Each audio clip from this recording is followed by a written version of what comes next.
Jangan ditiru tadi, diulang lagi, jangan ditiru. Yang mana? Bawa kamera terus. Iya. Ini permintaan Gus Baha ya bagi para pecinta Gus Baha. Jangan niru saya sowan-sowan pakai kamera, begitu ya Gus. Ya, ngatur-ngatur gini. Ini tadi merubah settingnya semua begitu.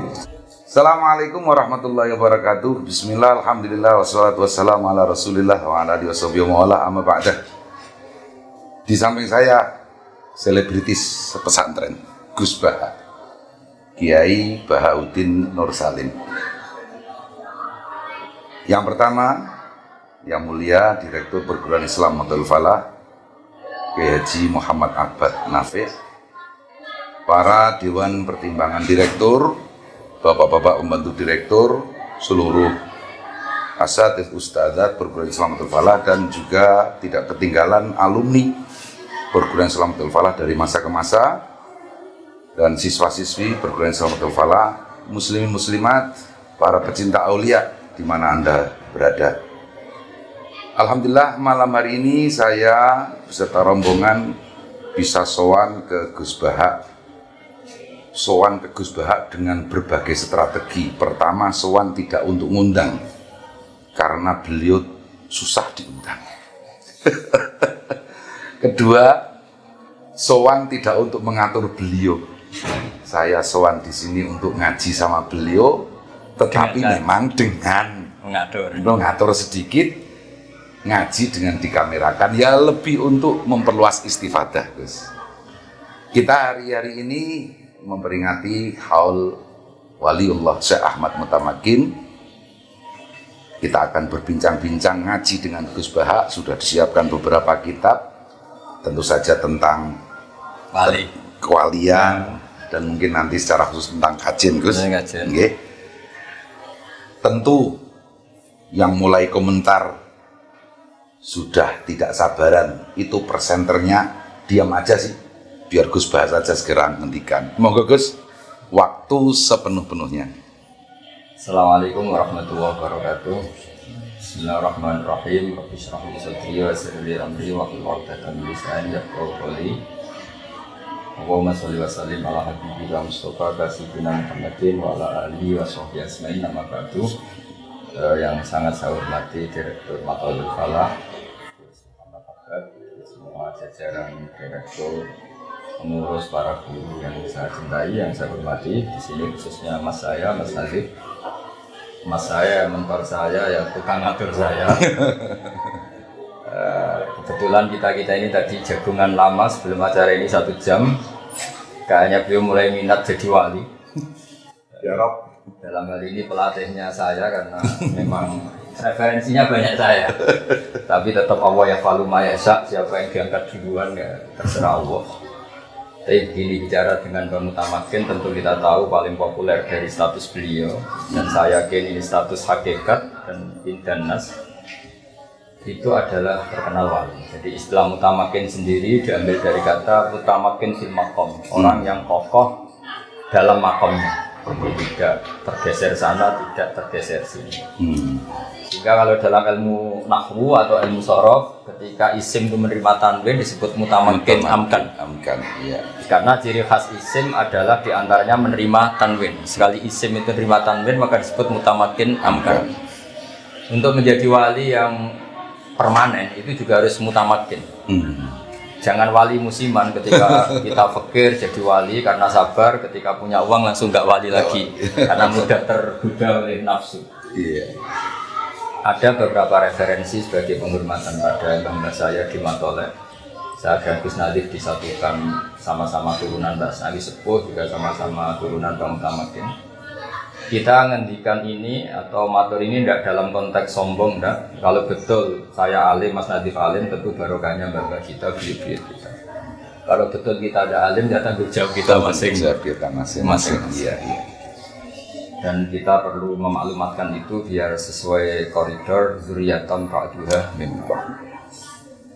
Yang perlu diketahui anak-anak Matolek ini, saya ngaji tentu sama anak-anak, yang bapak-bapak silahkan ngoreksi sambil ngoreksi, kalau bener mantuk-mantuk sambil Ya pantasnya Gus Bak bener. Kalau salah juga harus mandek-mandek. Memang nggak nabi, nggak maksum. Jadi semuanya biasa aja, standar aja, usah berlebihan. Ada beberapa kitab yang saya baca dan saya sering ketemu Mbak Nafek, mertuanya Gus Natif juga sebelumnya sudah keluarga. Saya juga menangi Mbak Dola, guru bapak saya. Juga tentu banyak menangi Mbak Sahal karena beliau sepupu Mbak saya. Dan tadi Gus Natif sudah saya bacakan di antara guru-gurunya Mbak Su'eb, mbah-mbahnya Mbah Mun dulu pernah ngaji di Hajen juga di Bang Murtado. Bahwa begini ya, jadi akar komunitas kajian sekarang maupun kultur kajian sekarang itu tidak lepas dari dibentuk ulang orang dulu, wali-wali dulu. Wanat tubuh makodamu wa asar. Jadi efek dari kewalian seseorang atau kealiman seseorang itu bisa membentuk satu nilai bersama. Dan itu kesuksesan para wali. Di Indonesia orang paling fasik sekalipun itu kalau makan ayam nggak disembelih itu mantul, disebut ayam itu. Jadi wali-wali dulu berhasil menanamkan nilai kalau hewan itu harus disembelih. Ya. Begitu juga nilai-nilai yang lain. Meskipun mereka sedang fasik, kenapa saya bahasakan sedang? Karena agama ini selalu berharap memang karena erjuwa walillah. Sehingga ketika Nabi ditawarin Malakul Jibal untuk menghabisi penduduk Mekah karena kafir dan mendustakan Nabi, kata Nabi, bal arju ayukhrijawahu min aslabihim wa ya'budullaha wa la yusyriku bihi syai'an. Sehingga mulai tradisi pesantren yang di NU maupun yang tidak di struktur NU, cara muamalah dengan masyarakat sih muamalahnya adalah muamalah berharap akan lebih baik, akan lebih. Dan itu yang menjadikan kita kuat. Yang sedang fase kita harapkan tobatnya, yang sudah tobat kita harapkan lebih positif lagi, lebih positif. Agama ini diajari Quran, la'allahum yarji'un, la'allahum yantahun, dan seterusnya. Kita berharap terus mereka mau pulang, mau kembali. Dan dalam kitab-kitab wali yang saya pelajari, itu bahkan ngendikannya Allah dalam hadis qudsi, saya paling sayang kepada hambaku adalah tidak adbaro'an ketika mereka cuek sama saya. Dan yang saya paling segan kata Allah dalam hadis qudsi yang sedang menghadap saya. Sehingga dalam tradisi kewalian orang itu sama umatnya Rasulullah SAW semuanya dicintai. Yang soleh kita cintai, respek kesalehannya. Yang fasik sebagai PR kita untuk menubatkan supaya la'allahum yarji'un, la'allahum yantahun. Ini khazanah yang harus kita pegang, jilan an jilin, kabiran an kabirin. Sehingga di Matolek ada pelajaran misalnya kitab yang menerangkan bab tobat. Di situ diterangkan bahwa pintu tobat tidak akan ditutup sebelum malam zuhur, sebelum orang itu dekati ajal atau nazar.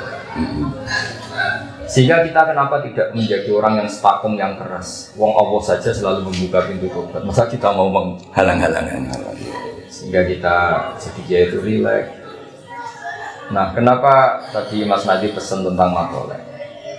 Matolek ini menjadi penting karena orang kalau sudah meninggal ini statusnya terserah cucunya. Sehingga bahaya sekali, cucu ini bisa sangat kriminal, bisa sangat berjasa. Kenapa Nabi Ibrahim sampai disebut Allah maka anak Ibrahimu Yahudiyah wala Nasrani. Ibrahim itu tidak Yahudi, tidak Nasrani. Padahal tidak ada orang Islam yang kepikiran Ibrahim Yahudi dan Nasrani. Hanya karena di antara zuriyah beliau ada yang bernama Yahuda bin Yakub bin Ishak bin Ibrahim. Dan ini punya tradisi tertentu yang mengklaim itu tradisinya mbak-mbaknya. Sehingga andaikan tidak ada status yang dibawa Rasulullah SAW bahwa Nabi Ibrahim adalah Hanifah Muslimah, maka statusnya Ibrahim akan diikutkan Yahudi. Nah, andaikan cucu-cucu Bang Mutamakin kok belajar sesuatu yang nganggep mungkin khol itu bid'ah atau nganggep ziarah itu bid'ah, maka tahu-tahu Bang Mutamakin jadi tersangka. Tapi barokahnya pengajaran yang benar, silsilah yang benar, sehingga kita menjaga. Saya tidak bisa bayangkan misalnya Mbah Zubair tanpa Mbah Mun. Mungkin yang datang ke Khol Mbah Zubair tidak sebanyak itu karena ada Mbah Mun. Dan begitu juga Mbah Zubair punya murid Mbah Sahal. Sehingga kelangsungan usul fikih terjaga, ada thariqatul usul dan seterusnya. Sehingga kalau dalam nasihat orang Arab itu kebalikan di Jawa. Kalau di Jawa nasihat itu rahmat mulut Mbah. Tapi kalau orang Arab enggak. Kama tasyarrafa bi Muhammadin adnan. Jadi orang itu nggak tahu Adnan itu siapa, Abdul Muttalib itu siapa. Gara-gara punya cucu yang sangat populer, sangat terhormat. Orang terus tanya, itu bapaknya siapa, mbahnya siapa. Nah ini PR bagi kita semua yang masih keluarga mutamakin, anak-anak baik keluarga secara gen maupun secara sanad keilmuan. Jagalah harkat dan martabat ahli sunnah wal jamaah. Misalnya dari kalimat-kalimat yang sederhana, kita mengatakan wa ashabi ajmain atau wa sahbihi ajmain. Itu muatan katanya luar biasa. Pembeda kita dengan Syiah adalah innahum akramu sahabiyan wa ahanu sahabiyan akhar. Pembedanya apa kita? Kita menghormati semua. Jadi ajmain itu kata kunci, bukan rutinitas karena semua MC bilang ajmain terus kita ikut-ikutan bilang ajmain. Iya. Sehingga saya berjanji ketika ngendikan sangat menghormati ahli bait ya khusul fitratat thahiratan nabawiyah, tapi diteruskan wa ya ummu sahabata wal atba'a wa mawalah. Kan ini pembeda wa ya umum. Nah begitu juga tentang hajjen. Hajjen itu mengutamakan ma'ruf di wilayah. Memperkenalkan wali ini penting, bukan karena kita cucunya terus banyak wali itu enggak. Supaya orang berkeinginan jadi wali. Jadi wali itu jadi apa? Orang dicintai Allah, zat yang abadi, yang lahul asmaul husna. Karena mungkin kita sudah terlalu bodoh ingin dicintai manusia, dicintai pejabat, dicintai makhluk-makhluk. Kita lupa pentingnya dicintai Allah. Ya. Sehingga tidak apa-apa kita sering guyon sama Mas Nadi untuk jadi wali, tidak apa-apa. Supaya orang ingat lagi bahwa penting itu. Itu ibarat Jalaluddin Ar-Rumi bisa bikin guyon tentang kematian. Kematian itu indah. Kita ketemu kekasih kita ketemu hidup yang hakiki yaitu kematian. Karena kalau nggak dibicarakan toh kita pasti mati. Tapi dengan dibicarakan secara keilmuan, secara disiplin kualitas. Kata Jalaluddin Ar-Rumi, kenapa kamu nangis saya sementara saya mau ketemu kekasih saya lewat kematian? Begitu juga Bilal ketika para sahabat jenguk dia susah, dia senyum-senyum senang. Buatan nalkal ahibah Muhammad dan wahisbah. Kamu nggak usah nangis saya, bisa kita ketemu Muhammad wahisbah, bisa kita ketemu kanjeng Nabi dan para sahabat. Nah, kenapa kita bicara wali? Sekali lagi saya tadi sudah matur sama Mas Nanti, sama saya, bahwa wilayah ini darujah yang berkahnya kemana-mana. Dalam sebuah hadis orang baca ayat kursi maka sekian dari tetangganya ikut aman. Eksistensi Rasulullah tentu luar biasa. Wa maka nawa liwatibahum wa anta fihim. Jadi kalimat wa anta fihim ini master. Sekarang secara lahir tidak ada nabi, tapi ada warasatul anbiya, ada para habaib, para ulama. Ini sudah jaminan garansi supaya kita tidak kena adab-adab banget. Kalaupun kena ya yang pembelajaran sampai adab yang istiqsal kalau dalam bahasa tafsir yang menghabisi. Ya. Nah, kemudian ciri khas wali itu menjaga kearifan satu dengan pendidikan, dan alhamdulillah akarnya ada mutamakin, ada matola. Meskipun didirikan jauh setelah beliau itu kan formalitas sebagai madrasah, ada gedungnya, ada guru permanennya. Tapi 1912. Ya, tapi Mbah Mutamakin sebagai ulama, sebagai wali, pendidikannya sudah ada mulai. Iya. Makanya kata para ulama, fama fatahum illa mujarradul istilah. Yang enggak ada itu istilah ini matola, istilah ini madrasah, istilah sekolah sore, sekolah pagi. Dulu ya pembelajaran itu tidak pernah. Makanya kita yang mengkaji nahwu itu andaikan kita jadi Abu Bakar itu ya jadi aneh. Makanya misalnya gini, doroba Zaidun Amron. Abu Bakar tentu tidak perlu mengatakan Zaidun itu fa'ilun, Amron maf'ulun. Karena ya aneh saja ya, sudah karuan yang namanya dorib, subjek ya fa'il, objek ya maf'ul. Tapi beliau nggak perlu mengatakan ini fa'il, ini maf'ul. Setelah itu ditemukan ilmu yang itu disilakan fa'il, disilakan maf'ul. Wali juga gitu. Ketika ada orang fasik dikelola secara baik, tarbiyah wa tadris secara gradualisme. Kemudian Mas Nadif era intelek bilang ini metode gradualisme, metode kultural, metode apa? Sebetulnya wali itu nggak perlu seperti itu, karena nggak perlu garap disertasi, nggak perlu garap tesis, garap disertasi. Tapi perilakunya ini sudah jadi metode. Substansinya sudah jadi metode. Sudah jadi substansinya sudah jadi metode. Iya. Saya beri beberapa contoh. Ini kitab Tanwirul Qulub, karena Hajjan juga ikut Torikoh. Banyak lah dia. Yang diikuti apa? Naksabandi saat ini juga ada. Saat ini juga ada Naksabandi. Saya beri beberapa contoh Torikoh Naksabandiyah. Ini di kitab Tanwirul Qulub halaman 505. Kita tahu Syekh Bahauddin Naqsyabandi itu dalam nasab ya kira-kira mirip Syekh Abdul Qadir Jailani, yaitu sama-sama Al-Hasani dan Al-Husaini. Jadi kalau Syekh Abdul Qadir disebut Al-Hasani Al-Husaini karena abahnya Hasani, ibunya Husaini. Kalau Syekh Bahauddin namanya As-Sayyid Bahauddin Muhammad bin Muhammad As-Syarif Al-Husaini Al-Hasani. Jadi untuk jadi ketua wali yang benar-benar ketua memang syaratnya harus habib. Iya. Kalau tidak ketua ya boleh lah siapa. Itu diantara mandat torikotnya. Ini saya baca supaya ini juga sekaligus menambah nafas.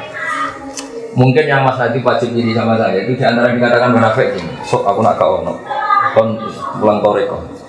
Tapi kalau bukan sakit, sulap sakit. Jadi sekarang saya kesampaian, nggak sengaja tadi pas tadi kesini saya kok kepikiran mau menerangkan toriko. Mungkin ini bagian dari yang diinginkan Bang Afek supaya saya mulang toriko. Tapi saya akan mulang haitsul ilmu jadi sekian. Iya. Di antara yang didakwakan Syekh Bahauddin Naqsyabandi itu begini. Hidayatu torikotina nihayatu sairit torik. Jadi kamu ikut toriko saya hari pertama itu finish kamu atau yang kamu capai itu sudah kayak finishnya orang-orang yang lain. Toreko-toreko yang lain. Hari pertama langsung top. Ini promosinya gitu. Dan ini promosinya orang soleh orang-orang. Bukan kitab nomor 1 ya. Bukan kitab nomor 1. Waya torikotus sahabah radhiyallahu anhum. Terus kata beliau di antara promosinya, waya stawi fistifadatiha asyuyukh wasibyan. Wa fi ifadatiha al-ahya wal amwat. Jadi toriko ini saking mudah dikenalinya bahwa untuk memahami ini bahwa ini toriko yang benar, anak kecil sama orang tua itu sama. Kita tahu dalam madzhab Syafi'i masyhur beliau menunjukkan fa innal uqula mutarratun ila qabulil haq. Akal itu dipaksa akan menerima kebenaran. Saya masih ingat ketika ngaji sama Sayyidina Jainal itu di kitab Husnul Hamidiyah itu di beberapa halaman menerangkan tauhid itu pakai gambar. Gambarnya itu jelek sekali. Kayak gambarnya Mas Akib sama saya. Dan itu sengaja. Ada yang jelek, ada yang bagus, ada yang ruwet, tapi gambar. Tapi beliau hanya ingin mengatakan semua gambar ini apapun banyaknya itu dimulai dari satu titik, yaitu nuqtatul wujud. Sehingga kamu tidak bisa merumuskan alam raya meskipun ada Jupiter, ada Mars, ada apa saja. Tetap mewujudin wahid, yaitu Allah Subhanahu wa Ta'ala.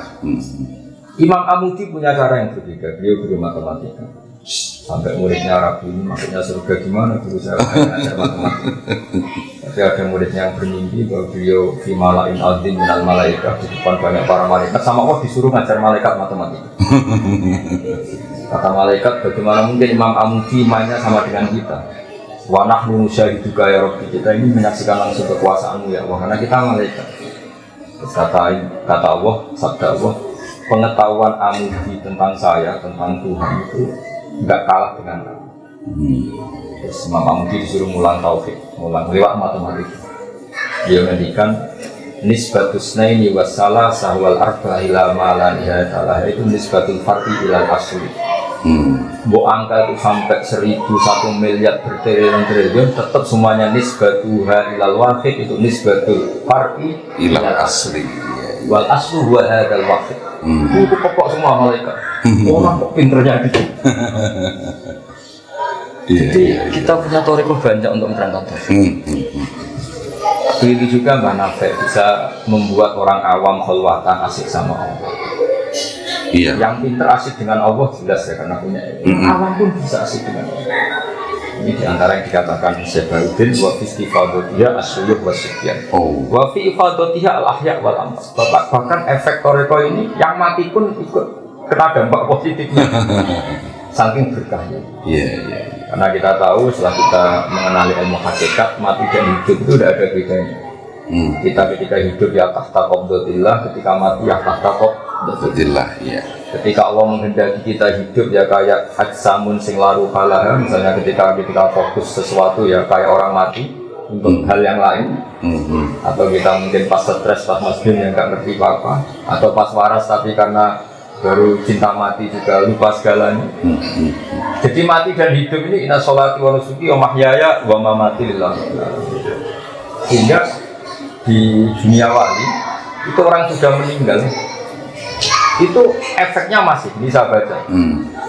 Di antara yang diinginkan beliau adalah ketika murid itu, saya baca teksnya, anak tariqah anak sabandiyah akrabut turuq wa asaluha alal murid lil wusul ila darajati tauhid wa in kana naqisal qabiliyah ghairu tamid isti'dad li hadhihi daraja aliyah fa inna shaykhahu yatasarrafu fihi bimazidi mahabbatihi lahu di anna mabna ala tasarruf wa ilqa'il mahabbah wal mutaqaddimah. Jadi andaikan kamu dalam tariqah ini tidak benar-benar banget ghairu qabiliyah isti'dad, guru kamu yang akan membenarkan. Jadi ibarat kita sinyal, kita salah posisi, wifi-nya yang didekatkan ke kita oleh guru-guru kita. Jadi ini luar biasa. Makanya ada robit itu ya. Ada robit. Iya. Jadi saya mohon tradisi penghormatan pada Bang Utama Kiai Hayyan banget. Makanya dulu zaman sahabat Mas Nadif itu ada dua kelompok besar. Ada sahabat yang ketika Nabi meninggal itu menangis dan itu mayoritas. Iya. Ada yang kelihatan santai. Kaget, ini ditinggal wafat Rasulullah, bahasa adabnya intikal ila rafiqil a'la. Ya. Ketika ditanya, kenapa kamu santai ketika Rasulullah wafat? Jawabnya itu luar biasa. Kayak uminu bihi wa usaddiquhu maitan kama usaddiquhu hayyan. Biar setan tahu, semuanya tahu. Setan kalau mau memprovokasi, ini orang yang kamu puji-puji sudah mati, kamu mau apa? Kan setan maunya memprovokasi gitu. Tapi ternyata sahabat punya gudang, punya palu yang kuat untuk menghantam setan. Kayak usaddiquhu, kayak uminu bihi wa usaddiquhu maitan kama usaddiquhu hayyan. Saya akan tetap iman ke beliau meskipun sudah dalam keadaan mati. Sehingga Allah diantara yang dimintakan apa iman tak utuh bilang kolak tumala apa. Jadi andaikan Muhammad itu mati, kalau mati masih keren karena matinya sendiri. Dalam bahasa itu dikatakan mata. Aukutilah atau terbunuh itu kesannya kan tidak sakit. Ya. Itu kata Allah nggak boleh kamu ingkolaktum ala aqabikum. Artinya apa? Kita dididik Allah untuk mencintai Nabi Hayyan wa Maitan. Begitu juga kita mencintai Bang Tamat ini Hayyan wa Maitan. Sama mencintai Bang Mun bapak saya, mencintai Mbah kita juga Hayyan wa Maitan. Karena ini tradisi dulu-dulu. Kita jangan ikut yang sebelah sana. Kalau orang sudah mati dianggap semuanya selesai, itu tidak sanad kita, tidak rijalu asal itu. Ketika Nabi dibayangkan mata ukutilan, saya pakai terjemahan Quran mata ukutilan, tentu kita tidak pernah istilahkan Nabi mata, kita istilahkan intakola ila rofiqillah. Tapi istilahnya Quran karena Allah mengistilahkan apa mata ukutilan. Itu ternyata sahabat yang tadi bilang, saya senang karena saya menangi Nabi wafat dan saya tetap iman. Usaddiquhu maitan kama usaddiquhu hayyan. Sehingga kita mencintai Nabi sampai sekarang. Meskipun beliau secara lahir sudah intakola ila rafiqillah. Begitu juga kita mencintai Mbak Hashim, mencintai Mbak Sarah, Mbak Dola, semua bangga kita. Ketika beliau sudah wafat tetap kita cinta. Makanya di sini disebut yang mendapat manfaat dari tariqah ini adalah al-ahya wal amwat. Iya. Dan itu ketika kita bicara ilmu kewalian, kematian itu justru asap. Makanya di Quran disebut fakashafna anka ghita'aka fabasurukal yawma hadid. Faqad kunta fi ghaflatin min hadza fakashafna anka ghita'aka fabasurukal yawma hadid. Iya. Makanya masyhur ada riwayat anna-sunyamun wa idza matu intabah. Sebetulnya kita di dunia ini malah yang tidur, anggap uang penting, jabatan penting, pengaruh penting. Itu goblok sekali setelah kita di akhirat. Ternyata yang penting itu sujud, yang penting itu ikhlas. Hal yang kita desa-desa ketika di dunia, wah zaman akhir naik ikhlas orang ibu urip. Tapi nanti setelah kamu orang itu orang melu kumanan. Tapi nanti setelah di akhirat itu penting semua. Iya. Dan kita menjadi pintar setelah di akhirat karena sesuatu yang kita lihat itu hakikat semua. Sementara di dunia bisa yang menipu, yang apa kita imani. Sehingga kematian itu kepandian. Maka syafna anggal sito akan fabasurukal yawma. Semua yang menutupi kamu dari kenal hakikat, sekarang hakikat itu sudah saya buka. Fabasurukal yawma. Sekarang matamu, pandangan kamu hakikat tadi. Iya. Artinya kata siapa mati itu tidak keren, menghormati orang mati itu tidak keren, menghormati orang-orang yang sudah kasih. Iya. Jadi ini saya masih ingat dijazai bangun tentang Fatihah. Kenapa Allah tidak menghentikan ihdinas siratal mustaqim siratoka? Karena Allah la ya'kul wa la yashrab wa la yanam. Sehingga Allah tidak bisa ditiru, karena Allah tidak makan, tidak minum, tidak tidur. Niru ya sama-sama makhluk. Ihdinas siratal mustaqim siratal ladzina an'amta. An'amta pakai fi'il madhi yang telah engkau beri nikmat. Ngikuti makna itu tuliskan karena manusia. Belum salah saja sudah kelihatan enggak mutunya. Ngikuti saya riskan, belum salah saja sudah kelihatan enggak mutunya, kelihatan salah. Makanya ada pepatah idas tanan tum fastan diamal. Kalau kamu cari sanad, cari sunnah, cari sanad sudah meninggal. Karena sudah finish secara benar. Tapi kalau orang hidup, apapun benarnya potensi salah. Tapi menyela dikit Gus ini ya. Dalam bahasa gue. Saya pernah itu ngelihat ada politikus suka ke kuburan. Pas terutama menjelang. Tapi saya cara ke kuburan tidak kayak politikus loh. Ketika ditanya, kenapa sampean kok rajin ke kuburan? Jawabannya hampir pas sama itu tadi. Karena saya lebih percaya yang mati. Sudah nggak punya kepentingan. Iya betul. Luar biasa ya. Hanya pas politikus saja benar. Iya betul. Jadi ihdinas siratal mustaqim siratal ladzina an'amta. Jalannya mereka yang telah engkau beri. Apalagi kalau yang sudah meninggal, ini sudah finish secara benar. Sudah selesai dengan dirinya sendiri. Jadi budaya khol, saya bukan bela-belain budaya khol, yang enggak khol ya monggo asal dengan niat yang baik, yang khol ya monggo. Sebetulnya ini tidak mubtada, sesuatu yang dibikin-bikin. Kita tidak mubtada, sesuatu ini juga bukan mubtada, tapi normal saja. Normal saja, karena antara kematian dan kehidupan bagi ketentuan Allah itu sama saja. Sama-sama di dunia menyaksikan kudrat Allah, nanti setelah di barzah di akhirat juga menyaksikan kudrat. Kata Imam Ghazali, fa inna ma rabbat dunya wal akhirah wahid. Yang menuhani dunia dan menuhani akhirat itu sama. Makanya yang unik dari mazhab kita di Sunnah wal Jamaah itu percaya syafaat Rasulullah Sallallahu Alaihi Wasallam. Kalau melihat beberapa dhahirun nas itu orang setelah meninggal itu kan finish, nggak bisa disusuli amal, dia sendiri tidak bisa amal. Maka ketika semua minta syafaat itu nabi-nabi angkat tangan, karena ini sudah finish, sudah akhir. Tapi kata Nabi Muhammad Sallallahu Alaihi Wasallam, analah, saya sanggup memberi syafaat. Fa ahmadullah ta'ala bimahamida allamani harabbi. Saya akan memuji Allah sebanyak-banyaknya dengan pujian yang saya diajari Allah. Kata Syurrahul Hadis mengatakan, karena Nabi tahu akhirat tidak bisa membatasi kudrahnya Allah. Akhirat tidak bisa membatasi rahmatullah. Tidak bisa kamu dikte Allah ini sudah akhirat, tidak boleh nambah-nambah amal, tidak bisa. Allah ini sudah finish dengan konstitusinya, tidak bisa. Allah tetap la tatanaha alahu wa la tatanaha rahmatu wa la tatanaha ayati. Sehingga nanti tetap saja berani minta Allah. Dan di sini sirinya kenapa Nabi namanya Ahmad. Sebagian kitab yang saya baca Muhammadun Ahmad bin Wiri. Jadi ada yang mengatakan Ahmad di sini afal tafdil. Ketika nabi-nabi lain sudah agak berani muji minta syafaat, Nabi Muhammad tetap berani. Karena bagi Nabi Muhammad akhiran tidak batasi Allah untuk memberi syafaat. Tentu dengan apa ya, bahwa kholidina fiha terhadap baik ahli surga atau ahli neraka itu kan kholidina bihuludillah. Iya, bitakhlidillah. Iya. Sehingga terus Nabi sujud, Allah ngendikan ya Muhammad irfa' ra'sak wasal tuh wasyatu syafa. Irfa' ra'sak wasal tuh wasyatu syafa. Kalau logika kita ilmu ini akhirat bukan Nabi, tidak ada sujud, tidak ada permintaan. Nanti Nabi tahu bahwa akhirat itu tidak bisa batasi Allah. Tentu Nabi hanya memintakan mereka yang iman karena memang itu hukumnya Allah. Tetap berani minta. Artinya apa?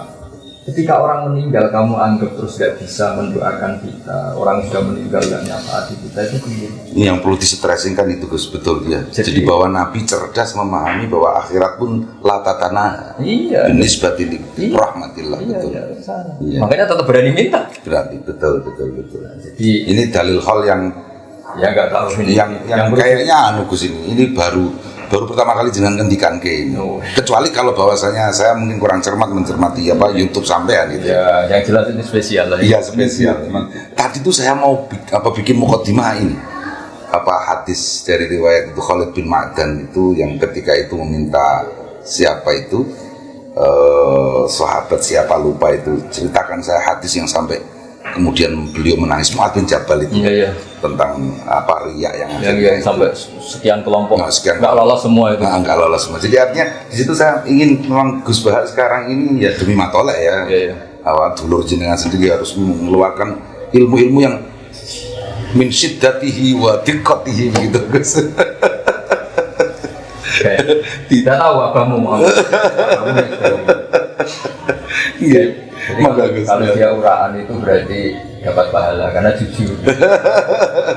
Kalau dia sopan ya dapat pahala karena sopan. Dua-duanya dapat pahala. Monggo dilanjut Gus. Jadi semua ulama, semua wali itu keinginannya hanya satu. Dari umatnya Nabi ini nggak boleh diputus dari Nabi. Logikanya sederhana. Kalau kamu mudah mengkafirkan umatnya Nabi, berarti kamu memisahkan umat dan Nabi.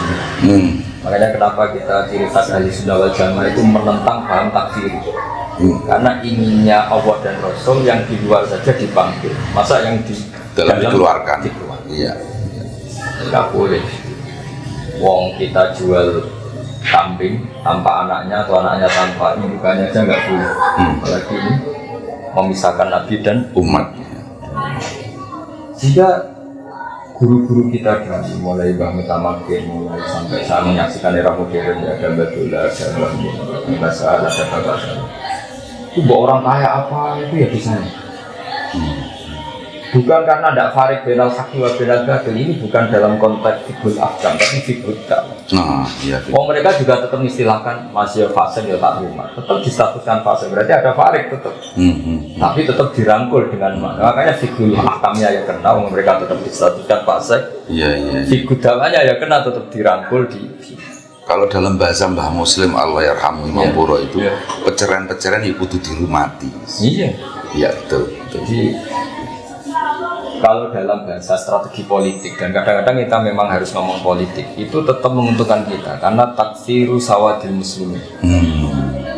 Jadi misalnya satu kampung itu jumlahnya 500 orang, yang soleh hanya 100, barokahnya 400 yang fasik. Kalau itu muslim semua itu disebut kampung muslim.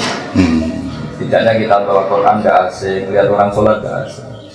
Coba kalau yang 400 itu kamu kafirkan. Benci sholat, benci ya kita sendiri ikut bingung. Iya. Tapi kalau mereka tetap Islam, ala dinin wahid, wa ala ilahin wahid, wa ala namatin wahid. Jadi ini contoh-contoh ringan yang serius, ringan tapi serius. Iya. Bisa beri ini kita At-Tabaqatul Kubra, Al-Musammah Bil Anwar. Di sini juga ada pesan-pesan Sufyan Ats-Tsauri, pesan ulama-ulama dari generasi ke generasi tentang madhabnya orang-orang ini kan kata Mas Najib tadi selain Naqsabandiyah juga Sadiliyah juga termasuk Qadiriyah. Di antara yang dikatakan Imam Sadili ini masyhur sekali. Beliau menghentikan tentang umatnya Nabi. Ya, beliau menghentikan wa kana yaqul ilzam jama'atal mu'minin wa in kanu usatan fasikin. Oh, iya mantap. Terus wajur lahum rahmatan bihim la ta'azzuzan ali. Jadi kalau orang fasik terpaksa kamu cuekin, hujran itu agak enggak diomongin. Itu bukan karena kita ta'aziz, tapi karena taktik mendidik mereka biar gak ngelamar. Tapi tetap kita bukan karena nyinyir bukan karena nyinyir. Iya. Jadi ini contoh-contoh yang jadi kalau misalnya nyun sewu ya ini nunjuk hidung ya HTI nyinyir sama NU nggak boleh balas nyinyir Gus ya. Iya. Mulai provokasi. Terus di antara yang ngendikan lagi wa kana yaqul man ahabba alla yusawahu fi mamlakati faqad ahabba alla tazhara maghfiratuh wa rahmatuhu wa la yakuna nabi sallallahu alaihi wasallam syafa'ah. Jadi orang dulu itu cara pandang mereka tidak pernah menghalalkan maksiat, tentu tidak pernah menghalalkan maksiat, tidak akan pernah. Ini mereka cerita-cerita orang yang obat, cerita orang-orang yang akhirnya dapat jalan Allah. Karena maghfirah dulu tetap awsa'u min dzunubina. Kita masyhurkan diajari doa Allahumma maghfiratuka awsa'u min dzunubina wa rahmatuka arja indana min amalina. Jadi kira-kira seperti itu kenapa kita sekarang jadi seperti ini. Indonesia enggak negara Islam, orang fasiknya hormat dia, yang enggak sholat ketemu yang sholat malu. Maling ketemu yang punya rumah ya lari, padahal yang punya rumah kadang sudah lumpuh. Artinya hak ini masih menang, sangat menang. Jadi perasaannya orang di kampung di mana-mana yang nggak sholat di rumah yang sholat, yang nakal ya rumah yang tidak. Iya, ini nggak boleh hilang. Karena dengan cara itu mereka masih menjaga nurani. Tapi sekali mereka kita kafirkan. Selata jibu ahli sholat dan orang kafir tidak wajib sholat. Itu malah nanti jadi panjang. Jadi ini beberapa makalah yang ini yang termasuk makalah yang unik. Ini yang cerita sudah orang meninggal. Ini kan karena cerita wali. Suatu saat Abu Hasan Asyadili itu mengalami kasuf. Dan di antara kasufnya itu adalah beliau melihat Rasulullah Muhammad SAW dan melihat Nabi Nuh berbarengan. Kenapa Nabi Nuh memasukkan kaumnya sampai habis? Yang Nabi Muhammad berharap, bahkan anaknya orang kafir pun tetap berharap nanti anak turunnya menjadi mukmin. Maka radhiyallahu anhu yaqul law alima nuhun ahli salatu wassalam anna fi aslati qaumi may ya'ti yuwahhidu wa azza wa jalla mada'a alaihi wa lakana qala wa maghfiril qaumi fa innahum la ya'lamun kama qala Rasulullah sallallahu alaihi wasallam. Fakullun minhuma ala ilmin wa bayyinatin min Allah ta'ala. Jadi ini unik. Jadi misalnya ini Abu Jahal itu di punggungnya, di master keturunannya kan di punggung kalau lelaki. Ini di sini bisa saja ada nas lan mukminat. Ada turunan-turunan calon mukmin. Ini kalau mati ya ikut mati. Beberapa orang kafir ini bawa kandungan itu, sehingga Nabi disuruh masukkan ini, nggak mau. Ya. Karena ketika beliau kasuf ini tahu, ini ada mukminnya. Iya. Kalau hari ini mereka nggak iman, bisa jadi cucunya. Makanya ini disebut, itu hebatnya Nabi ketika itu menginginkan asa bal arju ayuh dijawa min aslabihim mayang itu wah harus ikuti. Kita tahu dalam cara yang berjalan yang punya anak Ikrimah jadi orang luar biasa. Kita punya anak Darroh ya jadi mukmin yang luar biasa. Dan beberapa aulat itu menjadi. Jadi agama ini dimangkana yang sebuah hal yang jadi selalu yang punya harapan. Apapun kondisi kita selalu punya harapan. Iya. Dah, jenengan sekarang ganti. Ini kalau kata orang Mesir, Gus, wajbah dasimah haqqan. Makan malam hari ini luar biasa bergizinya, Gus. Saya sampai nggak enak kalau mau menyimpulkan, takut nanti banyak yang kececer. Tapi gini, Gus, mungkin pada konteks kajian kekinian Anda melihat bagaimana, Gus? Ya kalau ini kan cerita wali ya, sehingga saya akan melihat dari sisi ilmu aulia. Kita tidak tahu apa wali apa betul kita ini, tapi kita yakin bahwa Allah sangat mencintai kita semua. Asar ya, jadi kalau dalam pandangan wali itu nggak melihat dinamika, bahwa yang ada sekarang ini sudah akibat, sudah asar. Karena tubuh maksudmu asar. Jadi sampai kita mencintai ilmu seperti ini, mencintai kebaikan seperti ini, mencintai sujud, sholat seperti ini, ya barokahnya orang-orang dulu. Karena ini tentu tidak bisa berdiri sendiri. Coba kalau kita misalnya nyuwun sewu ditakdir orang Cina, mungkin tidak pernah jijik sama anjing, sama babi, sama karena kondisi sebelumnya kita diciptakan seperti itu, dikondisikan seperti itu. Makanya orang tidak menghormati wali yang sudah meninggal itu Jawa ya kebinir. Kita tahu apa tentang dunia ini? Jadi kan kita dilahirkan di Cina ya. Tahunya seperti itu. Kita sampai tahu pentingnya sholat, pentingnya sesuci karena dididik sehingga melihat sanad hajan itu gampang sekali. Ketika hajan banyak orang alim, banyak pelajaran-pelajaran agama yang luar biasa. Ya itu sih dari siapa? Tidak ada yang benar. Karena tidak bisa berdiri sendiri. Jadi menghormati hajen, menghormati sarang, lasi, menghormati kuburan yang Lirboyo semuanya pondok-pondok. Itu gampang sekali. Ada atar seperti ini tuh mau. Iya, iya. Karena kita tahu misalnya kita ke Korea Utara, ke Korea Selatan, kayak apa sialnya kita bukan hidup di tengah Betul, itu. betul. Jadi kalau ada orang bilang wali itu kontribusinya nggak ada, orang terserah masing-masing sekarang. Orang kok bisa masing-masing itu gimana? Wong lahirnya aja butuh bapak, kultur butuh pembentuk awal kultur. Merdeka ini ya butuh dulu, butuh Pak Karno, butuh para pahlawan-pahlawan itu. Tahu-tahu sekarang ada kelompok yang meyakini nggak penting wali-wali yang dulu itu gimana? Itu logikanya itu sudah nggak dalil-dalilan, itu logikanya nggak kental.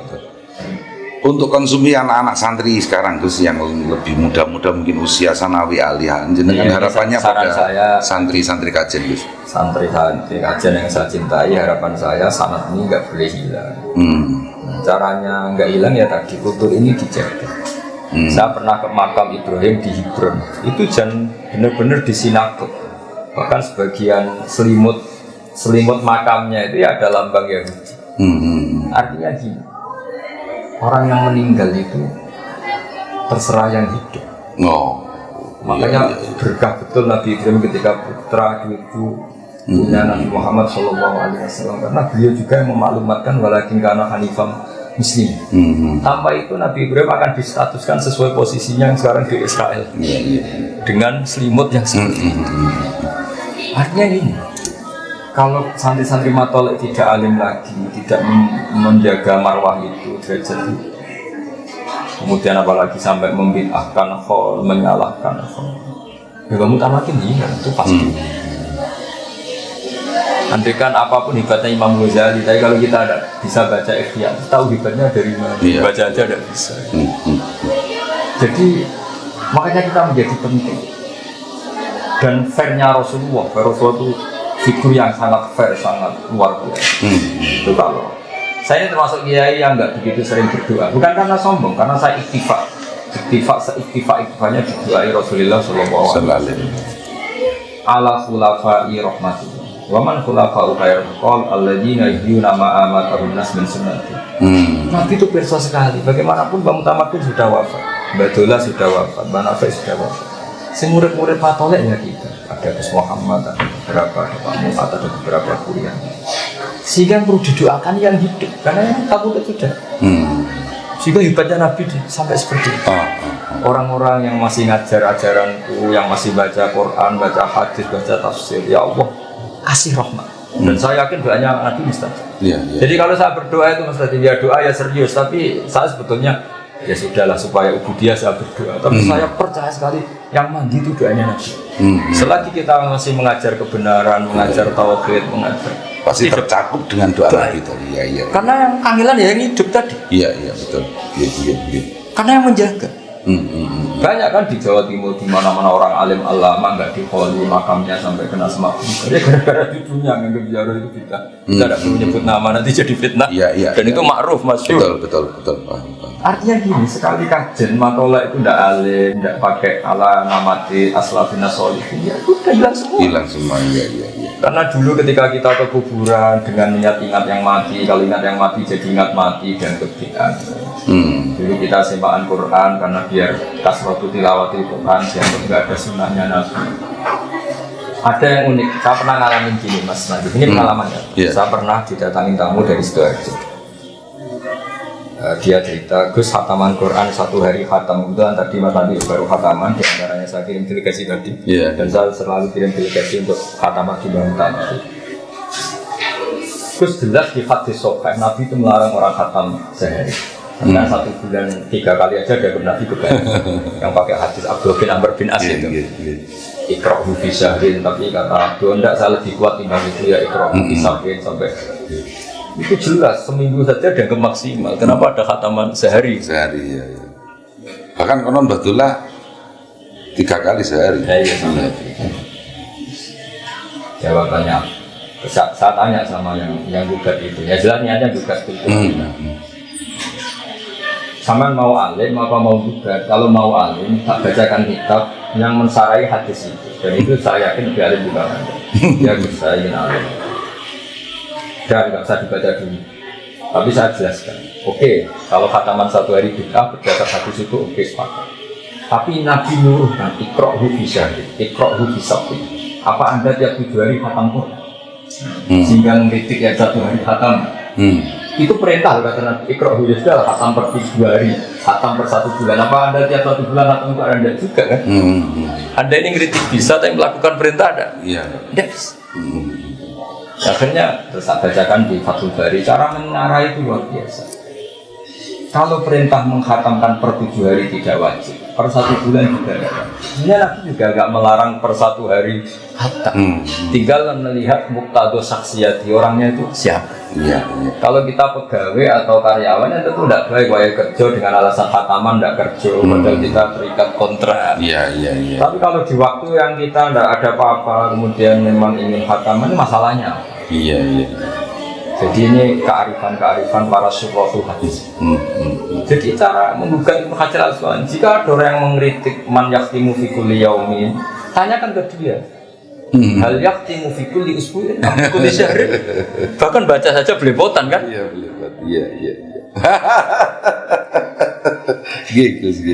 Jadi itu uniknya Ibnu Hajar al-Asqalani. Jadi apa mereka yang kritik itu sudah ikra'hu fi sab'in, ikra'hu fi syahrin. Iya.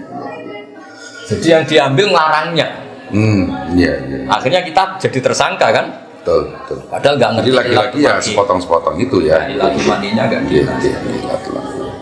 Makanya di antara kearifannya Ibnu Hajar al-Asqalani ketika mensarai hadis karena Rasulullah Shallallahu Alaihi Wasallam dan sorofa min sholatihi aqbala alina biwajib. Jadi Nabi kalau habis sholat memang tren umumnya madhab ke musolli, berarti kira-kira menghadap ke timur. Iya. Lalu sebagian orang berlebihan nganggap itu yang paling sunnah, yang ngalor nggak masuk, yang ngulon juga nggak masuk. Tapi kata Ibnu Hajar al-Asqalani itu cara ngedikan itu luar biasa. Dan ini kitab yang dipakai bahkan di Arab Saudi semuanya berdasar kitab Fathul Bari. Itu cara ngedikan begini. Nabi itu figur yang sangat ditunggu-tunggu sebagai imam. Sehingga orang lari dari 7 kilo, 6 kilo saking ingin makmum kepada Nabi. Dan Nabi khawatir kalau posisinya tetap menghadap ke barat, beliau dikira fi sholatin. Sehingga orang yang datang Allahu Akbar, imam makmum sama Nabi. Ternyata Nabi sudah kharijah sholat, sudah enggak sholat. Iya. Tentu yang makmum ini kan menjadi tidak sah karena mentautkan sholat sama orang yang sudah tidak sholat. Iya. Dan ini bahaya kalau dalam fikih. Imam biman laisa fi sholat. Makmum sama orang yang sudah tidak sholat. Sehingga untuk menunjukkan kalau beliau sudah sholat, beliau menghadap ke timur kalau di Indonesia. Iya. Jadi yang makanya kata Ibnu Hajar al-Asqalani, yang penting seorang imam memaklumatkan dengan cara apapun, asal nggak dengan rokokan ya, bahwa sholat ini sudah selesai. Makanya guru-guru kita, sanad kita meskipun jarang yang sudah ngerti, jarang yang ngerti. Ketika astagfirullah dibanter, selama astagfirullahaladzim ya hayya karena untuk menunjukkan ini sudah ganti pasal lah kira-kira gitu. Iya. Ada menghadap ke utara, ada yang membanterkan istighfar khas wiridan. Itu ada ilmunya sebetulnya. Iya. Ada yang dehem, ada yang sudah ngempet itu, yang dia sepul. Itu kearifannya Ibnu Hajar al-Asqalani. Makanya oke lah kita pakai Bukhari, memang asahul kutub gak ada kita bilang.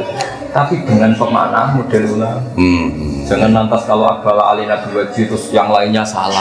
Seperti itu. Itu tidak khas akademik. Jadi Hajar harus tetap jaga seperti itu. Sehingga ketika baca hadis itu kemudian berarti kiai salah nggak sesuai hadis ini, bisa tetap madhep kiblat, bisa tetap menghadap ke utara. Tidak seperti itu. Artinya apa? Anak-anak matolak gak nyalahkan kiainya, itu harus ada ilmunya.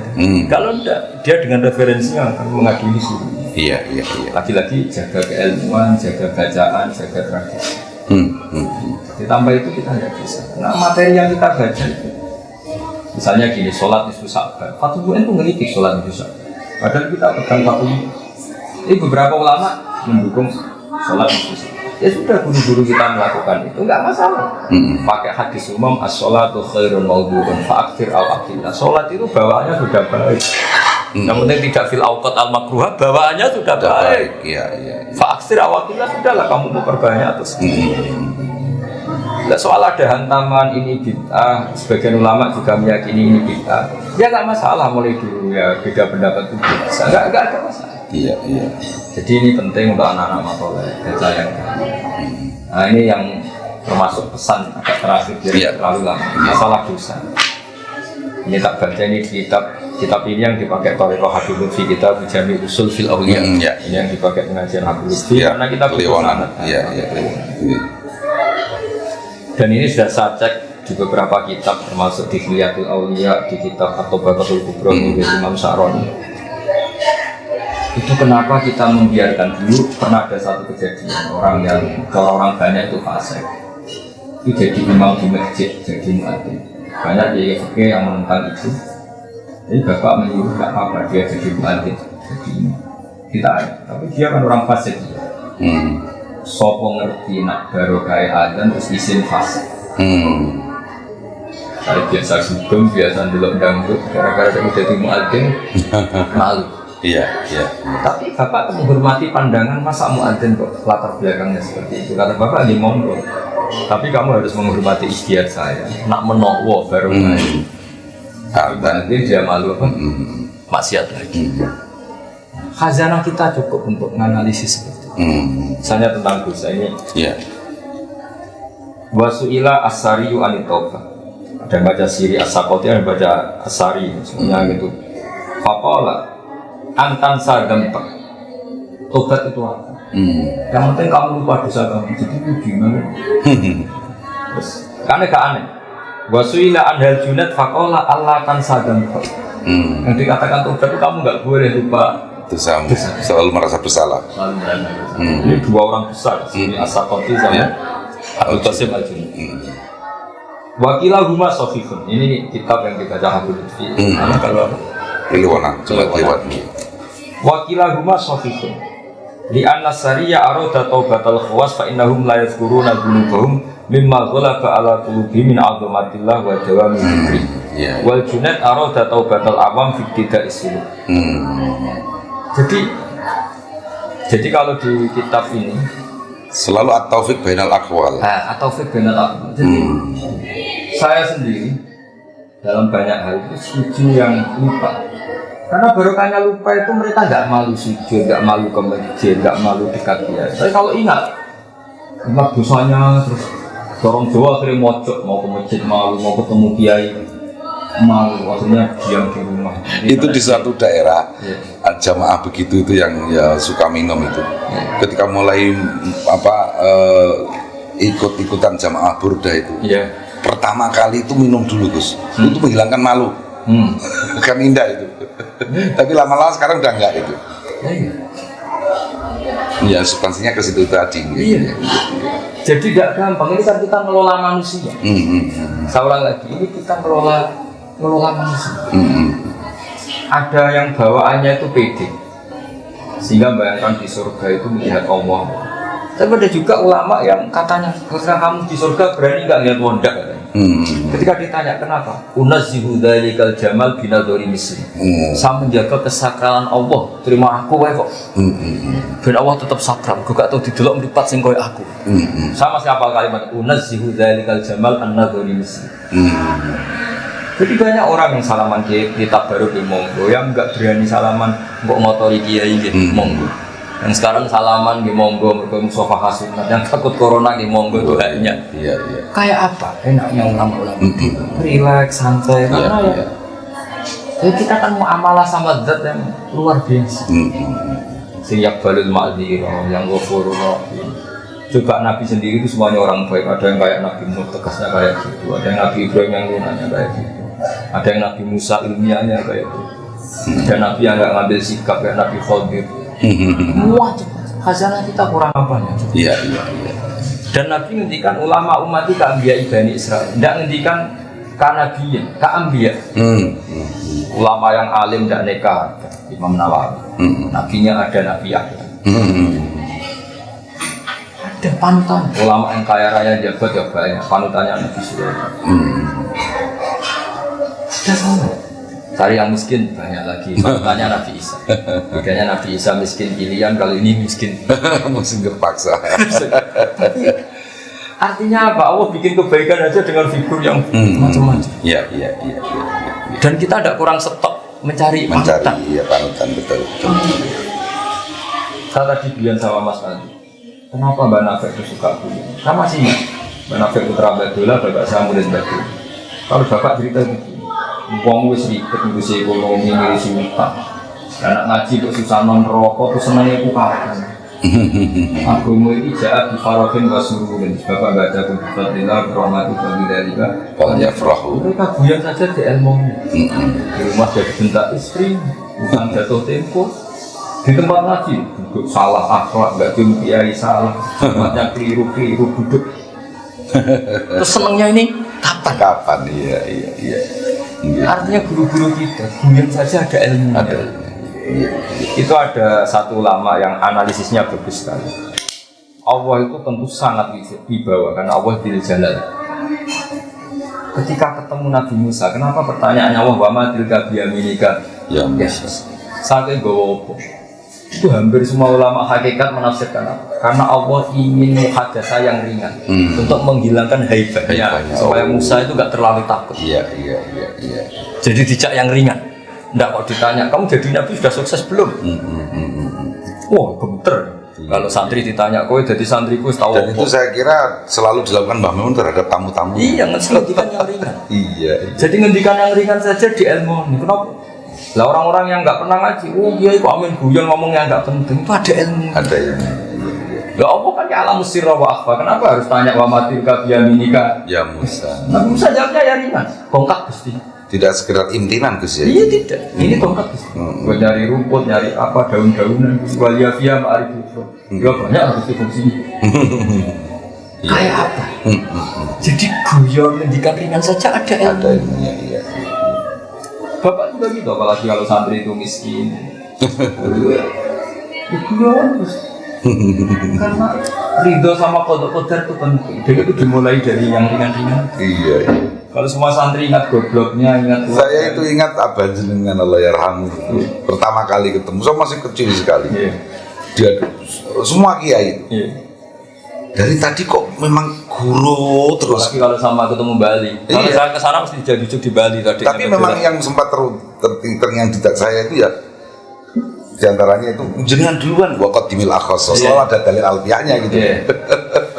Terus sampai jenengan kok enggak wahyu wasani aula kan gitu. Luar biasa waktu itu ingatan saya dengan Kiai Nur Salim nggih. Jadi supaya anak-anak matolek cobalah kualitas itu dijaga. Karena dengan cara itu Anda bisa menghormati guru-guru Anda. Sekali Anda bacaannya salah, masukannya salah, itu tersangkanya guru-guru kita. Jadi kayak tadi, nganggap orang mati itu selesai, orang mati sudah nggak bisa apa. Iya. Padahal kalau di khazanah kita ini disuruh ikut siratal ladzina an'amta yang telah engkau beri nikmat. Itu siapa yang sudah paten nggak rubah-rubah? Yang sudah meninggal.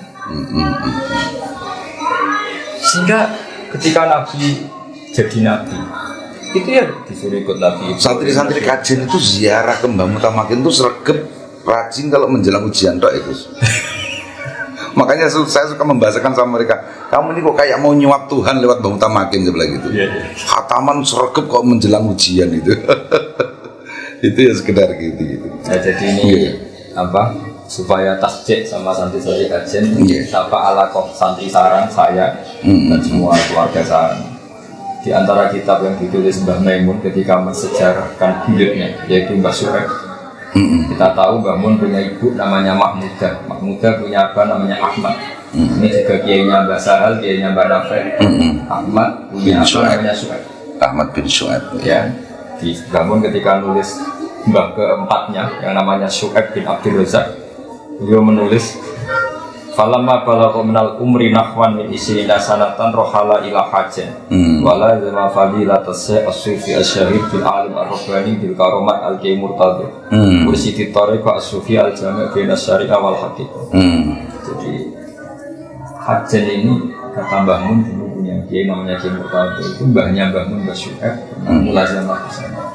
Mulazamah tidak hanya istifadah. Jadi makanya ketika Mbah Sahal menjadi orang alim yang alim sesuke karena ada sudah Mbah Nafek dapat sholawat askat tahiyat dari Mbah Ahmad, kita semuanya saling menguatkan, saling irtibat, betul. Dan ilmu harus seperti itu. Saya ini terkenal kiai yang susah diundang. Kalau yang bully jujur nggak mas nanti mau apa lagi. Makanya nanti anu bagus di penutup saya akan saya pesan sama para pemirsa di internet itu, jangan niru saya tiba-tiba bawa kamera sowan ke rumahnya Gus Baha ini special edition begitu gitu. Jadi gitu ya, supaya saya tadi sudah bukan sama Mas Latif, Hajin selalu punya figur-figur sini al-ma'ruf bil wilayah. Ini harus kita terus. Karena bukan karena kita ingin jadi wali, orang harus kembali lagi ingin dicintai Allah. Kita jangan ingin dicintai istri. Lebih alim Rabbani Gus ya. Iya, supaya tadi bahwa kita ingin jadi wali itu bukan guyonan. Masa orang nggak ingin dicintai Tuhannya, padahal ingin dicintai menteri, presiden, ingin dicintai istri, makhluk yang lain-lain. Tapi lupa kita yang paling pokok itu dicintai. Wasyatana bainal muhibbi wal mahbub. Kalau doa saja Allahumma anta matlubi wa ridhoka maksud. Tapi ternyata malu ingin jadi wali, ingin jadi. Ini kan ya sudah kita pelajari dari kitab-kitab ini. Dan ternyata untuk ke makam itu mudah sekali. Karena Allah itu ala ubula tatana, pemberiannya tidak akan. Tidak akan habis. Makanya kata Syekhuddin Nasyabandi itu bidaya tutori kotina, nihaya tuh. Kenapa? Karena memang mengenali kebenaran itu gampang sekali. Kebutuhan dasar manusia diantaranya itu berterima kasih sama yang berjasa. Kalau kamu tak kasih uang, dikasih orang 10 juta, belum ketemu orangnya tuh nganggur masih ganjel sebelum mengatakan terima kasih. Kamu dikasih orang 10 juta nggak tahu orangnya, belum ketemu ganjel nggak? Apalagi kita dikasih Allah sebenarnya belum bilang terima kasih itu masih dan agama ini mengajarkan terima kasih sama Allah, ikrar tentang rahmat Allah. Jadi sesuatu yang mudah. Makanya beliau ngendikan wa yastawi fi istifadatiha asyuyukh wasibyan. Jadi mudah sekali. Makanya kata Syekh Imam Sa'rawi dan banyak juga termasuk Imam Fakhrul Razi dan baca di beberapa tafsir, ketika mereka mengkritik orang-orang kafir, mengkritik para nabi, wa ma narotat tabaka illal ladzina hum aradiluna badiyar ra'yi. Nah, badiyar ra'yi itu ainu madzamuhu haqiqatan ma madahu. Justru sesuatu yang benar itu di awalnya sudah kelihatan benar. Tapi badiyar ra'yi justru dikritik. Ciri utama kebenaran roh pertama itu sudah kelihatan benar. Misalnya ada orang bilang es itu dingin, kita oh ya oke. Al-mutabadir wal haqiqah. Itu ya alamatut tabat min alamatil haqiqah at-tabadur. At-tabadur fiddin. Ketika alam raya ini sudah wujud, terus ada yang bilang alam raya yang wujud ini disebabkan oleh super wujud, yaitu wajibul wujud. Ada yang bilang alam raya ini dimulai ketiadaan. Mesti kita gampang menerima wajibul wujud.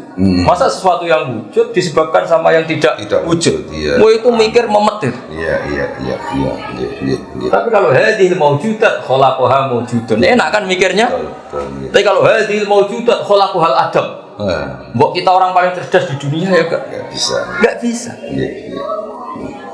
Sama. Hadhil mawjudat khalaqaha man huwa mawjudun ba'da hadhil mawjudat. Itu juga pusing. Misalnya bumi ini diciptakan Fir'aun yang lahirnya di bumi, pusing. Bandingkan dengan hadhil mawjudat khalaqaha wajibul wujud sing awal. Namanya khaliq ya qoblal makhluk. Nah, agama ini ngajarin itu. Siapa yang menciptakan hadhil mawjudat? Allah sing wajibul wujud. Allah itu siapa? Enggak qadim. Masa khaliq sama makhluk dulu makhluknya. Bandingkan dengan Fir'aun, ngaku Tuhan akhirnya di bumi. Mbahnya yang nggak punya Tuhan nanti. Mbahnya nggak punya Tuhan. Jadi makanya orang kafir ketika ngeritik badiyar rohi itu kan dianggap sifat Tuhan, langsung percaya. Sebetulnya itu sifat umatkin bagi kita karena ciri utama kebenaran. Tabadur fiddin.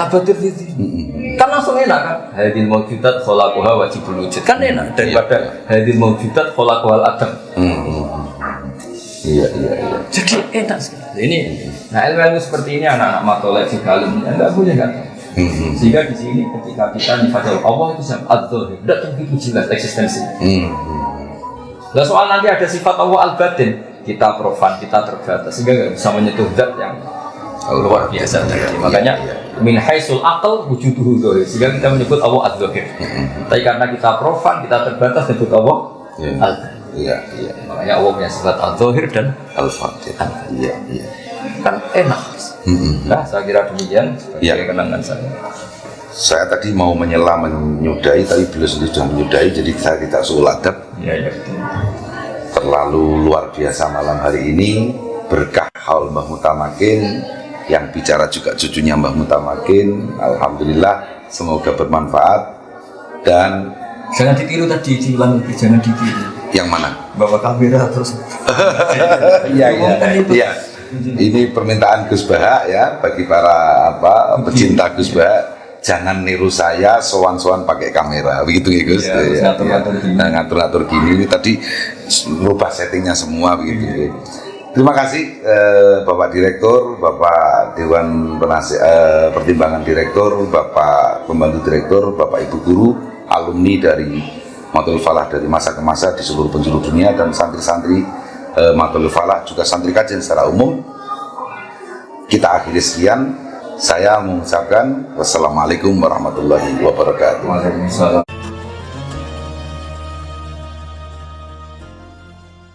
Assalamualaikum warahmatullahi wabarakatuh. Pemirsa Hidayah Rabbi yang budiman, dalam kehidupan yang terus bergulir, setiap insan diberikan karunia besar dari Allah Subhanahu wa Ta'ala, akal dan nafsu. Dua anugerah ini adalah bagian dari ujian hidup yang sangat menentukan nasib akhir seorang hamba. Akal adalah cahaya yang menerangi jalan kebenaran, sedangkan nafsu bisa menjadi kuda liar yang menarik manusia ke jurang kesesatan jika tidak dijinakan. Dan disinilah letak perbedaan antara orang yang bijak dengan orang yang lalai. Hari ini mari kita renungi bersama tema yang sangat penting dan mendalam, dua pengendalian akal, sebuah tema yang mengajarkan kita tentang dua arah dalam kehidupan, mengendalikan nafsu dengan akal atau sebaliknya, menjadi budak nafsu dan membelenggu akal sehat. Ada sebuah ungkapan bijak yang menggugah. Pertama, berbahagialah orang yang dapat menjadikan akalnya sebagai raja, sedangkan nafsunya dijadikan tawanan. Ungkapan kedua, celakalah orang yang menjadikan nafsunya sebagai raja, sedangkan akalnya dijadikan tawanan. Pemirsa Hidayah Rabbi yang budiman, kalimat ini seakan menjadi cermin bagi jiwa-jiwa kita. Siapa sebenarnya yang memimpin hidup kita, akal sehat atau nafsu duniawi? Mari kita gali lebih dalam agar kita tidak menjadi manusia yang merugi. Allah Subhanahu wa Ta'ala berfirman dalam Al-Quran, sesungguhnya pada penciptaan langit dan bumi, ada pergantian malam dan siang, terdapat tanda-tanda kebesaran Allah bagi orang-orang yang berakal. Quran Surat Ali Imran ayat 190. Ayat ini menunjukkan bahwa akal adalah alat untuk memahami kebesaran Allah. Akal yang digunakan dengan benar akan menuntun manusia kepada keimanan yang lurus dan akhlak yang mulia. Rasulullah Shallallahu Alaihi Wasallam bersabda, tidaklah Allah menciptakan sesuatu yang lebih mulia daripada akal. Hadis riwayat Tirmizi. Akal adalah karunia ilahi yang harus kita gunakan untuk membedakan antara yang hak dan yang batil. Akal membantu kita dalam mengambil keputusan yang bijak, menahan diri dari kesalahan, dan menjalani hidup dengan penuh makna. Akal bukan hanya untuk menghitung, berpikir logis, atau mencari nafkah. Ia adalah kompas ruhani yang jika diarahkan kepada Allah, akan menuntun pada kehidupan yang tenang, damai, dan bermakna. Sebaliknya, akal yang dibiarkan kosong dari cahaya wahyu, akan mudah tertipu oleh nafsu dan tipu daya setan. Namun di sisi lain, manusia juga dianugerahi nafsu. Nafsu tidaklah selalu buruk. Dalam batas yang sesuai, nafsu bisa menjadi pendorong untuk beribadah, bekerja, mencintai, dan membangun peradaban. Tapi jika nafsu tidak dikendalikan, ia bisa menjadi bencana. Allah Subhanahu wa Ta'ala berfirman, dan adapun orang-orang yang takut kepada kebesaran Tuhannya dan menahan diri dari keinginan hawa nafsunya, maka sesungguhnya surgalah tempat tinggalnya. Quran Surat An-Nazi'at ayat 40-41.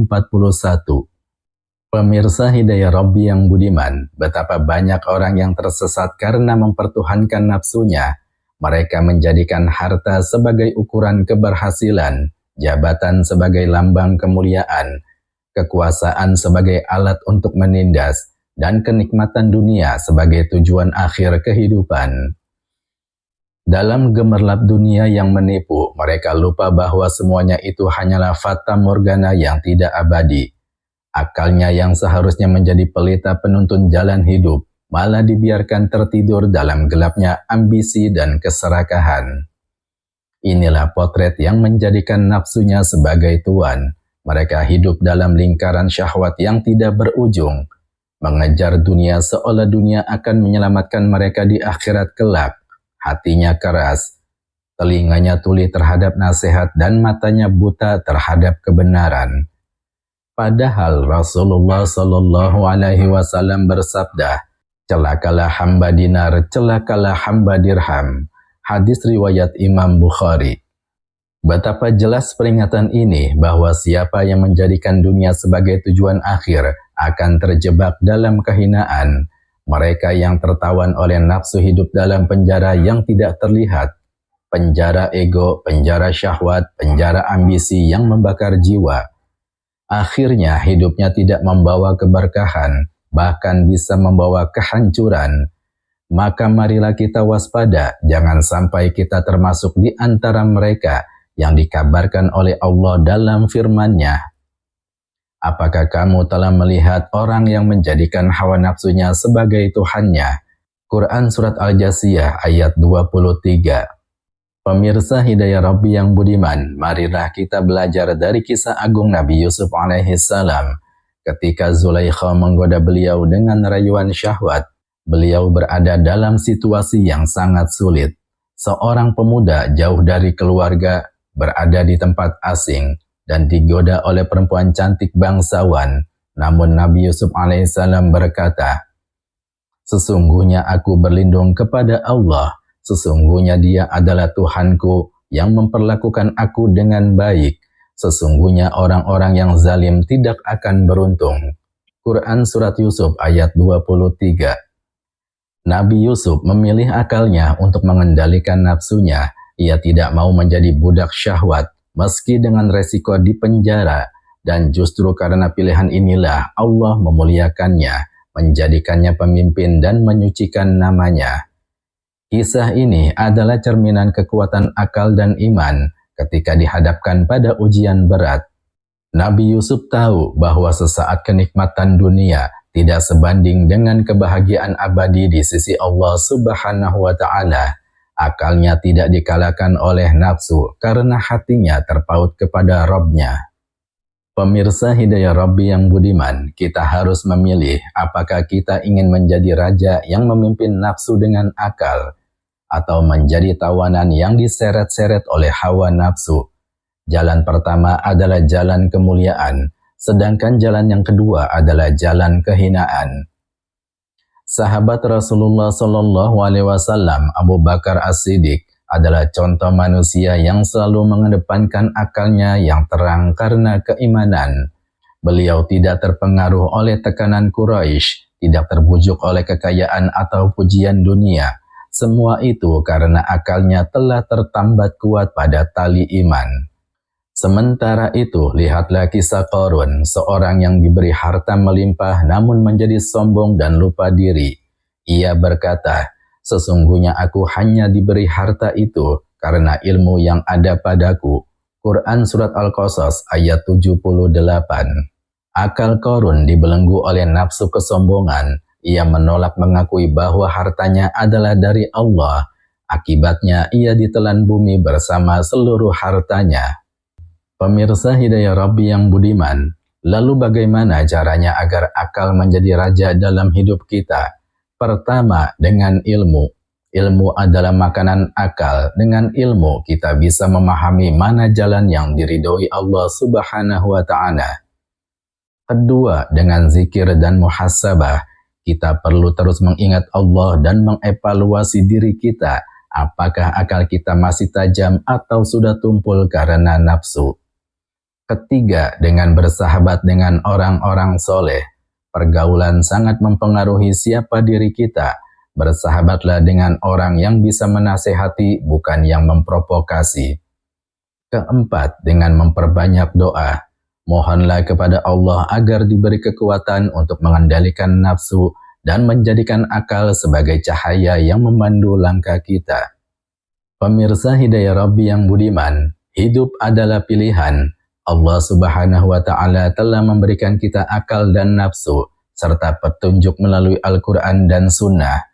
Pilihlah untuk menjadi orang yang akalnya menjadi raja, memimpin dengan kebijaksanaan, dan menundukkan nafsu agar tetap dalam batas-batas syariat. Jangan biarkan akal terbelenggu oleh nafsu. Jangan biarkan cahaya itu padam karena debu syahwat. Jadilah seperti Yusuf yang menang atas godaan. Jadilah seperti Abu Bakar yang teguh dalam iman. Semoga kita semua termasuk golongan yang disebut dalam hadis Rasulullah Sallallahu Alaihi Wasallam. Orang yang cerdas adalah orang yang mampu mengendalikan dirinya dan beramal untuk kehidupan setelah mati. Hadis riwayat Tirmizi. Pemirsa Hidayah Rabbi yang budiman, mari kita jaga akal kita, pupuk dengan ilmu dan iman, dan tundukkan nafsu dengan zikir dan takwa. Semoga Allah meridhoi setiap langkah kita, menguatkan hati kita, dan mengumpulkan kita dalam golongan orang-orang yang cerdas dan selamat. Jangan pernah menyerah dalam melawan hawa nafsu, karena setiap perjuangan mengendalikan nafsu adalah langkah menuju surga. Amin amin ya rabbal alamin. Wallahul muwafiq illa aqwamit thoriq. Wassalamualaikum warahmatullahi wabarakatuh.